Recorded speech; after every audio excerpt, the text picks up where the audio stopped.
शन्नो मित्रः शं वरुणः शन्नो भवत्वर्यमा शन्न इन्द्रो बृहस्पतिः शन्नो विष्णुरुक्रमः।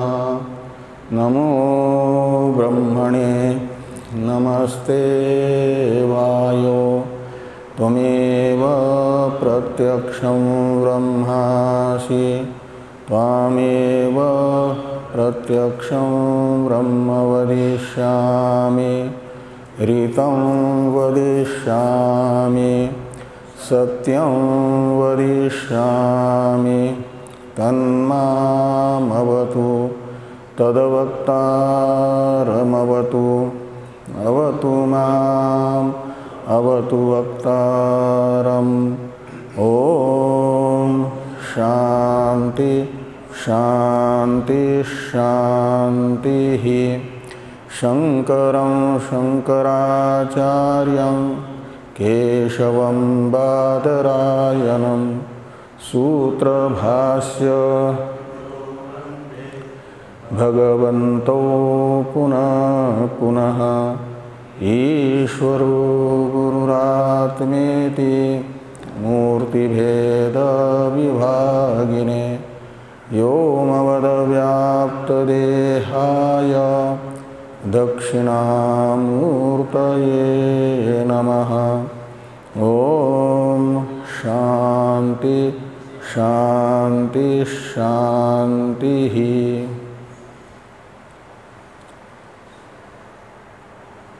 कृष्ण यजुर्वेदीय तैत्रीय उपनिषद के ब्रह्मानंद वल्ली नामक द्वितीय अध्याय के अष्टम अनुवाक के पंचम मंत्र के व्याख्यान रूप भाष्य की चर्चा हम लोग कर रहे हैं। इस मंत्र में आनंदमय आत्मा के उपसंक्रमण कर्ता के रूप में बताया गया जो एवंवित है वह परमात्मा से भिन्न है या परमात्मा से अनन्य है, यह विचार प्रारंभ हुआ है। सिद्धांत पक्ष भगवान भाष्यकार बता रहे हैं कि एवंवित परमात्मा से अनन्य है, स एव, ये जो सिद्धांत पक्ष है इस पर चर्चा चल रही है। तो कहा फिर यदि परमात्मा से अनन्य ही है तो देवदत्त को तुम देवदत्त ही हो ऐसा उपदेश करने की आवश्यकता क्या है? देवदत्त तो अपने आप को देवदत्त समझ ही रहा है, तो देवदत्त को तुम देवदत्त हो यह उपदेश करना जैसे निष्फल प्रतीत होता है, ऐसे एवंवित यदि परमात्मा ही है तो उसमें तद्रूपता का कथन अनुचित होगा। इस शंका का समाधान करते हुए भाष्कर भगवान ने बताया था कि एवंवित अपने स्वरूप को प्राप्त करता है का अर्थ है स्वस्वरूप अभिव्यक्ति के प्रतिबंधक अविद्यादि का परमात्म बोध से बाध हो जाता है, निवृत्ति हो जाती है। जो स्वयं के स्वरूप की मैं के रूप में अभिव्यक्ति में बाधक हैं उनका निवर्तक मात्र अद्वैत उपदेश है, अद्वैत विज्ञान उपदेश है, न कि अप्राप्त की प्राप्ति कराने वाला।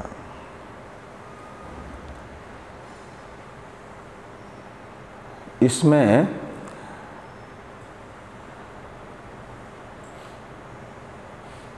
अन्यथा उपपत्ति की शंका की पूर्व पक्षी ने उसका समाधान भी हो गया है। मार्ग विज्ञान उपदेशवत इति चेत, यदि ये कहें कि ब्रह्म स्वरूप अधिकारी को ब्रह्म स्वरूप का बोधोपदेश सार्थक है, निरर्थक नहीं होगा, उसका अविद्या निवृत्ति फल माने बिना भी फल है। जैसे ग्राम रूप गंतव्य को प्राप्त करने के लिए गमन करता मार्ग में पढ़ने वाले किसी न किसी मार्ग विज्ञाता से मार्ग पूछता है ग्राम जाने का, तो ग्राम मार्ग विज्ञाता उसे मार्ग विज्ञान का उपदेश करता है। फिर उस मार्ग का अनुसरण करते हुए ग्राम में पहुंच जाता है, ग्राम की प्राप्ति कर लेता है। जैसे ग्रामगंता, ऐसे ये ब्रह्म विज्ञानोपदेश ब्रह्म विज्ञान द्वारा ब्रह्म से भिन्न उपसंक्रमणकर्ता को मान भी लेते हैं। आनंदमय के उपसंक्रमणकर्ता यानी एवं वेद को, तो ब्रह्म बोधोपदेश प्राप्त करके फिर अभ्यास द्वारा, ब्रह्म विज्ञान के अभ्यास द्वारा ब्रह्म को प्राप्त कर लेगा और विज्ञान सार्थक हो जाएगा। इस प्रकार की शंका यदि पूर्व पक्षी करेंगे तो उसका भी निराकरण सिद्धांतियों की ओर से भाष्य में हुआ कि न वैधर्म्यात्। दृष्टांत दार्ष्टान्त में वैधर्म्य यानी वैलक्षण्य है। दृष्टांत में गंतव्य ग्राम गंता जो देवदत्त है उससे भिन्न है और उसे गंतव्य ग्राम से भिन्न मार्ग का उपदेश, मार्ग विज्ञान का उपदेश कर रहा है मार्गस्थ व्यक्ति। तो गंतव्य से साधन भी अलग है और गंता भी अलग है दृष्टांत में, लेकिन दार्ष्टान्त में वह अन्य साधन का उपदेश नहीं है, अपितु उपसंक्रमणकर्ता का स्वरूपभूत जो ब्रह्म है उसी का उपदेश किया है तत्त्वमसि इत्यादि वाक्य के द्वारा। और ग्रामस्थ व्यक्ति, ग्राम विज्ञानोपदेष्टा गंता को त्वम ग्रामोसी ऐसा उपदेश नहीं करता है। ये दोनों में वैलक्षण्य है। इसलिए ब्रह्म विज्ञान का फल तो माना जाएगा अनात्मा पंचकोशों की व्यावृत्ति मात्र। ये चर्चा हम लोग कर चुके हैं और श्रुति भी ये कहती है जब द्वैत निवृत्त होता है तो अभय प्रतिष्ठा को प्राप्त करता है, यानी स्वस्वरूप में अवस्थित हो जाता है। कब? जब प्रतिबंधक अविद्या निवृत्त होती है तब। अब अन्यस्य च अविद्याकृतत्वे इत्यादि भाष्य की चर्चा हमें करनी है। इसकी अवतरण टीका को देखिए। यदि विदुषः सकाशात् अन्य ईश्वरो भय हेतुर्नास्ति का तर्हि गतिर व्यतिरिक्त ईश्वर दर्शनस्य इति आशंक्य आह अन्यस्य च इति। तो भेददर्शी जीव तथा परमात्मा का आपस में वास्तविक भेद मानने वाले, उनकी ये शंका है कि यदि विदुषः सकाशात् अन्य ईश्वरो भय हेतुर्नास्ति, वायवादि के भय का कारणभूत ईश्वर यदि विद्वान से अलग नहीं होगा तो परमात्मा का अपने से भिन्न दर्शन करने वाले भी बहुत से हैं लोगों को। जैसे दो मित्र आपस में मिलते हैं, दो पिता पुत्र मिलते हैं या गुरु शिष्य मिलते हैं, तो आपस में उनको एक दूसरे का दर्शन होता है, ज्ञान होता है, देखते हैं एक दूसरे को। तो अपने से भिन्न परमात्मा को देखना ये भी शास्त्र सम्मत है। उसकी क्या गति होगी? भिन्न दर्शन बोधक शास्त्र का प्रयोजन क्या होगा यदि परमात्मा जीव से भिन्न है ही नहीं, विद्वान से भिन्न? तो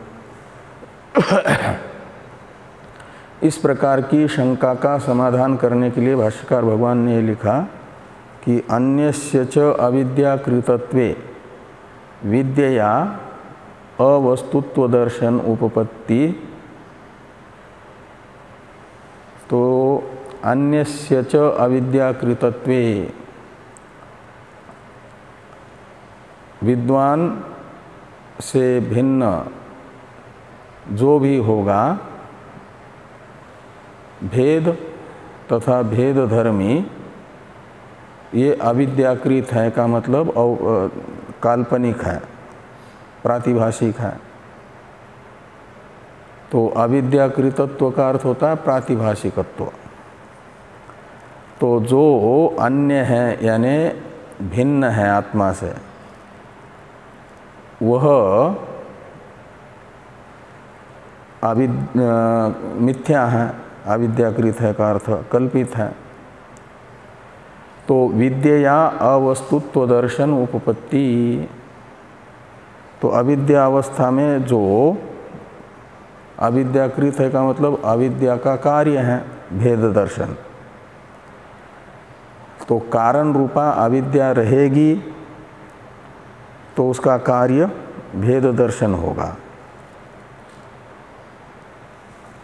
भेद का विषय, भेद दर्शन का विषय भेद भी रहेगा और भेद दर्शन भी होगा, यानी अध्यास होगा। अर्थाध्यास भी और ज्ञानाध्यास भी होगा अविद्या के रहने पर, अविद्याकृत होने से, अविद्या का कार्य होने से। और जब अविद्या नहीं रहेगी तो निमित्तापाये नैमित्तिकस्यापि अपाये के अनुसार निमित्तभूता अविद्या के निवृत्त होने पर तन्निमित्तक अर्थाध्यास रूप अन्य पदार्थ और उस अन्य पदार्थ का ज्ञान रूप ज्ञानाध्यास दोनों भी नहीं रहेंगे। अर्थाध्यास में अवस्तुत्व का निश्चय होगा, ज्ञानाध्यास में भ्रांतित्व का निश्चय होगा। इसे कह रहे हैं कि विद्या अवस्तुत्व दर्शनोपपत्ति। तो अन्यस्य अवस्तुत्व दर्शनोपपत्ति ऐसा लगाना। तो अन्य में यानी भिन्न वस्तु में, द्वैत में अवस्तुत्व का दर्शन सिद्ध होगा। कब? विद्या से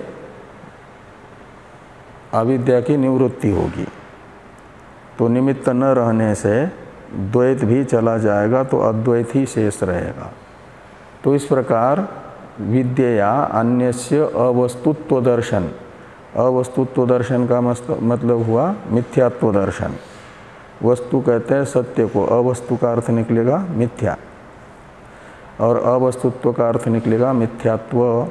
तो अन्य में मिथ्यात्व निश्चय हो जाएगा।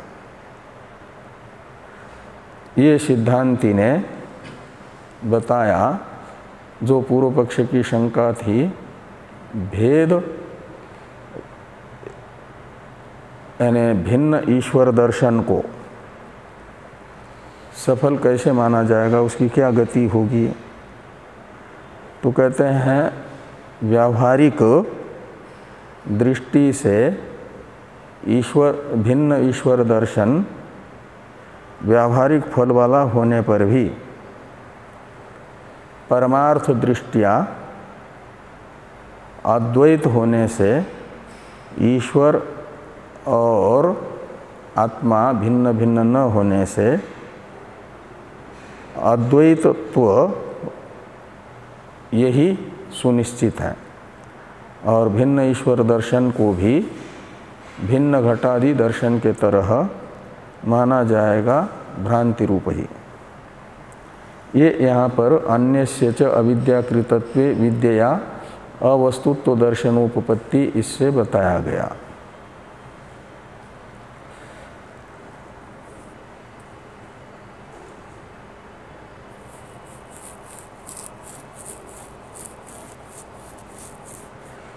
और इसे सिद्ध करने के लिए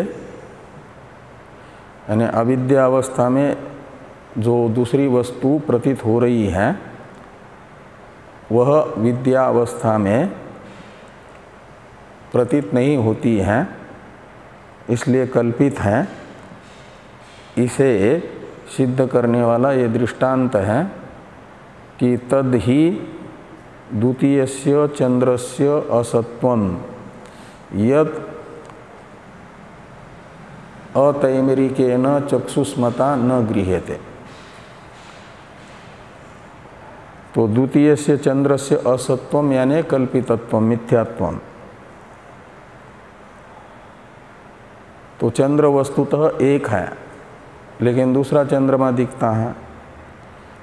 तो चंद्र का जो द्वितीयत्व है ये द्वितीय से विशेषण है ना, वो द्वितीयत्व बता रहा है चंद्रमा में, यानी भेद बता रहा है। दो चंद्रमा दिख रहे हैं, वो किसको दिखते हैं? तैमेरिक नामक रोग से ग्रस्त हैं चक्षु इंद्रिय जिस व्यक्ति के, उस व्यक्ति को एक चंद्रमा दो दिखता है। एक ही चंद्रमा दो चंद्रमा के रूप में दिखता है। तो ये हुआ भ्रांति से सद्वितीयत्व चंद्रमा में। तो भ्रांति से का मतलब कल्पित द्वितीयत्व है, सद्वितीयत्व चंद्रमा में।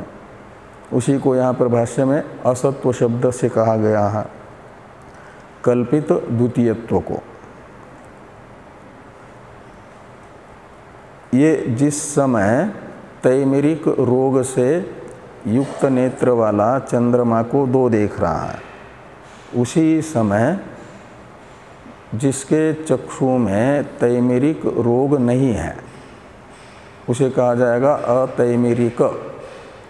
उस व्यक्ति को तैमेरिक रोग से रहित है चक्षु जिसके, और चक्षुष्मता यानी जो जन्मांध हैं उसमें भी तैमेरिक रोग न होने पर भी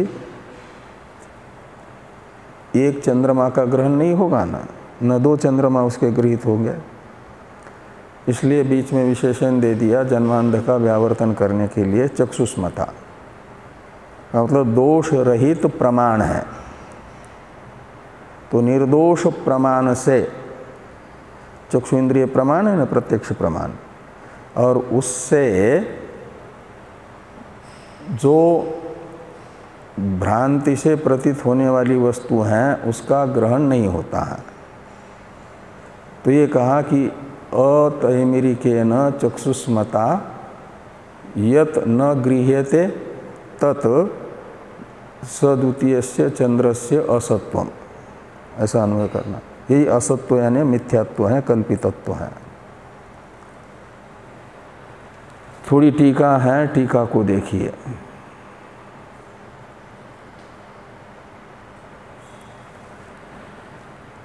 कल्पित भेद विशिष्ट रूपेण ईश्वरस्य अविद्याकृतत्वे मिथ्यात्वे सति विद्यया तत्र अवस्तुत्व दर्शनम उपपद्यते।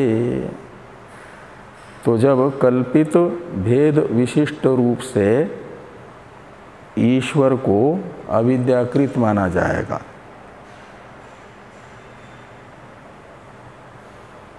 माया रूप उपाधि वाला ईश्वर, अविद्या रूप उपाधि वाला जीव, तो औपाधिक भेद हुआ न जीव ईश्वर में। इस औपाधिक भेद का ही दूसरा नाम है कल्पित भेद। और इस कल्पित भेद से विशिष्ट हो गया ईश्वर। जीव का ईश्वर में कल्पित भेद है और उस कल्पित भेद से विशिष्ट रूप से जो ईश्वर है वह कैसा है, तो अविद्याकृतत्वे, उसमें अविद्याकृतत्व है। अविद्याकृतत्व का अर्थ कर दिया मिथ्यात्वे सति। अविद्याकृतत्वे यानी मिथ्यात्वे सति। तो कल्पित भेद से विशिष्ट रूप से ईश्वर में मिथ्यात्व होने पर भी विद्यया तत्र अवस्तुत्व दर्शनम उपपद्यते। तो तत्र यानी ईश्वर विषयक, कल्पित ईश्वर विषयक अवस्तुत्व दर्शन यानी मिथ्यात्व दर्शन उपपन्न होगा, सिद्ध होगा। क्योंकि परमार्थतः क्या है, तो ईश्वरो मम प्रशास्ता इति मिथ्या एतत्। ईश्वर मेरे नियामक है, मैं ईश्वर का नियम्य हूँ। ये व्यावहारिक सत्य होने पर भी परमार्थतः मिथ्या ही है, क्योंकि जीव ब्रह्म परमार्थतः एक है और एक में नियम्य नियामक भाव नहीं होता है। इसलिए कहा कि ईश्वरो मम प्रशास्ता इति मिथ्या एतत् यतः, जिस कारण से मिथ्या प्रतीति है। और तस्य मम च ऐकात्म्यम एव परमार्थम, तस्य यानी ईश्वरस्य, और मम यानी मेरा, वस्तुतः ऐकात्म्य है यानी अभेद है, एकत्व है। ये पारमार्थिक स्थिति है। जीवो ब्रह्मैव न अपर, ये पारमार्थिक स्थिति है जिस कारण से इति विद्वद्दृष्ट्या विशिष्टस्य असत्वम इत्यर्थ। इसलिए विद्वान की दृष्टि से यानी ब्रह्मात्म एकत्व अनुभविता की दृष्टि में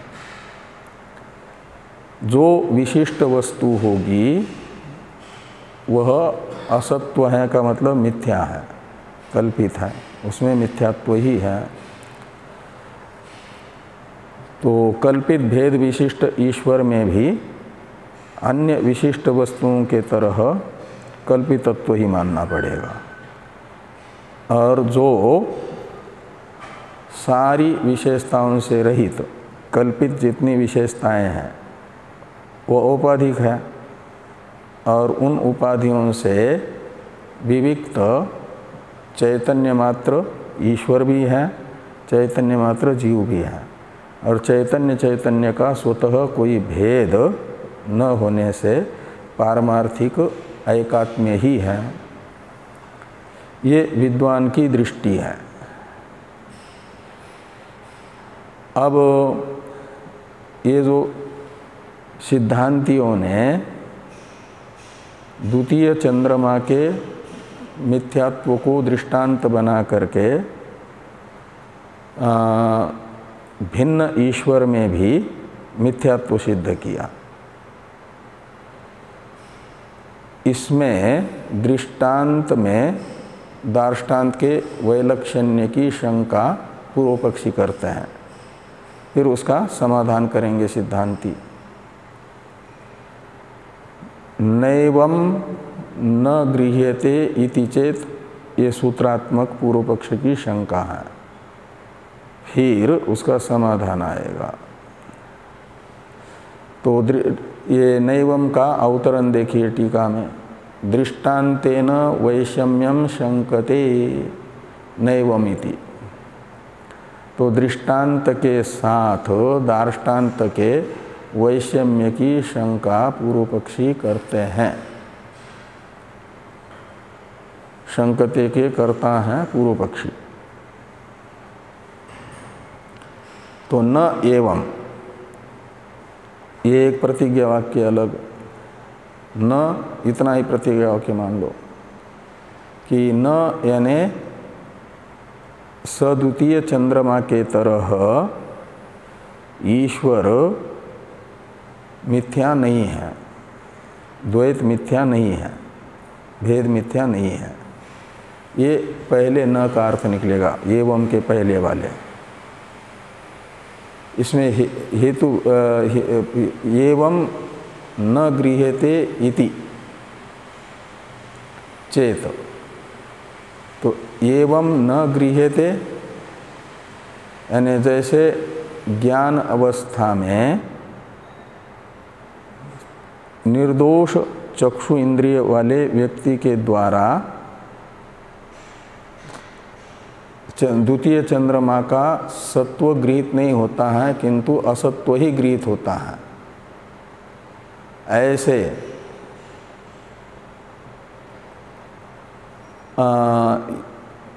ईश्वर का भी, भिन्न ईश्वर का भी अस्तित्व असत्व ही गृहीत होगा, ऐसा यदि सिद्धांती कहेंगे तो पहले न का अर्थ है न। क्यों? तो कहते एवं न गृह्यते, ऐसा गृहीत नहीं होता है ईश्वर का असत्व गृहीत नहीं होता है। इति चेत, ऐसी शंका यदि पूर्व पक्षी करते हैं तो फिर न सुप्त समाहितयोः अग्रहणात्, ये सिद्धांत के द्वारा बताया गया समाधान है।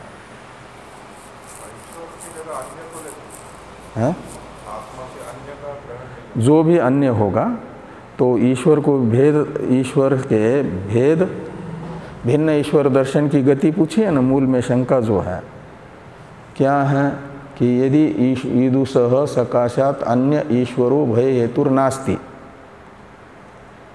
तो का तर्हि गतिर व्यतिरेक ईश्वर दर्शनस्य। तो एक अहम ब्रह्मास्मि मैं के रूप में परमात्मा का दर्शन वो तो ठीक है, लेकिन कई को अपने से भिन्न रूप से ईश्वर का दर्शन होता है। वो उस ईश्वर दर्शन की क्या गति लगेगी, व्यवस्था होगी।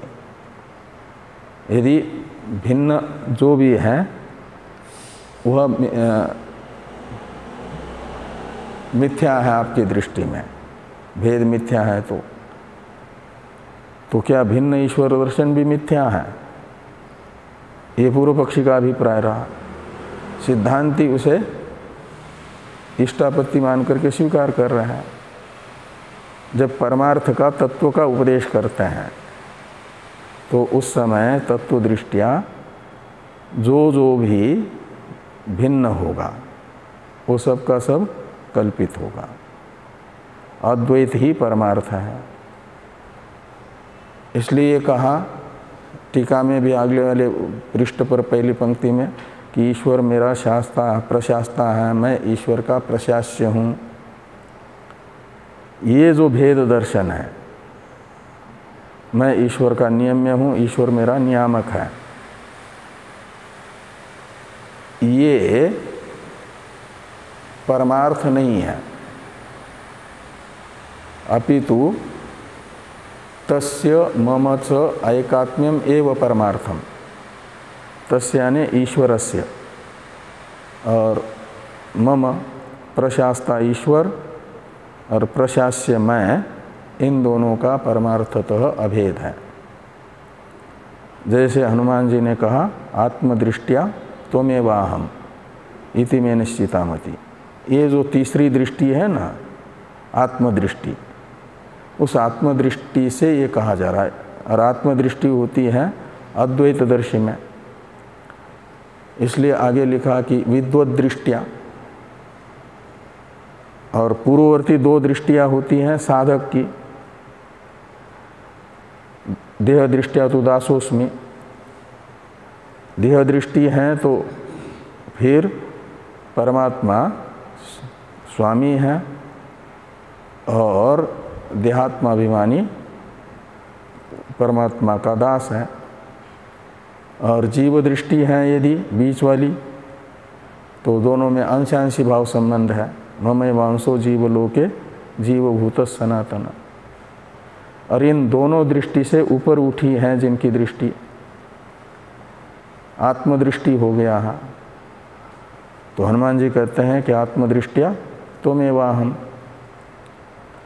तो आप में और मेरे में कोई भेद नहीं है, हम दोनों एक हैं।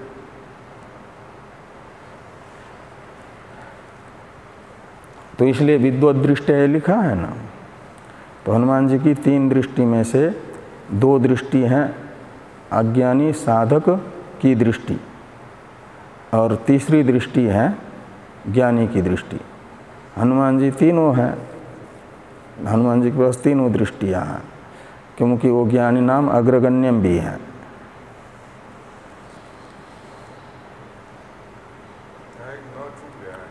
कहाँ पर?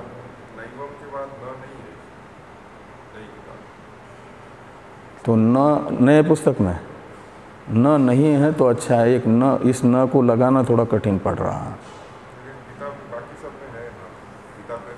हाँ, गीता प्रेस में भी है। नैवम गृह्यते इति चेत, ऐसा हो तो ठीक है, एक न लगाना थोड़ा मुश्किल पड़ रहा है हमको भी। वो ये न थोड़ा अधिक छपा है, नीचे वाली लाइन में न तो ठीक है।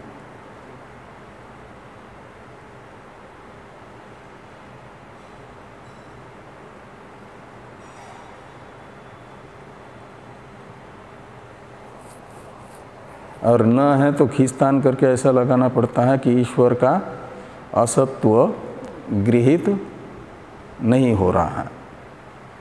दूसरे न का अर्थ असत्व करना पड़ता है। भिन्न ईश्वर का असत्व गृहीत नहीं हो रहा है, ऐसा नहीं है, ये पूर्व पक्षी कहेंगे और सिद्धांती कहेंगे। और यदि एक ही न है तो नैवम गृह्यते का अर्थ है कि भिन्न ईश्वर का असत्व गृहीत नहीं हो रहा है, तो सिद्धांती कहेंगे न, दूसरे तीसरा जो न है ना वो रहना चाहिए। तो सुसुप्त इति चेत न सुप्त समाहितयो, ये आगे आएगा, उससे पहले हम लोग टीका पढ़ रहे हैं। तो नैवम इसके बाद वाली टीका को देखिए। यथा चंद्र एकत्व दर्शनात् द्वितीयश्चंद्रो न गृह्यते। तो जैसे दृष्टांत में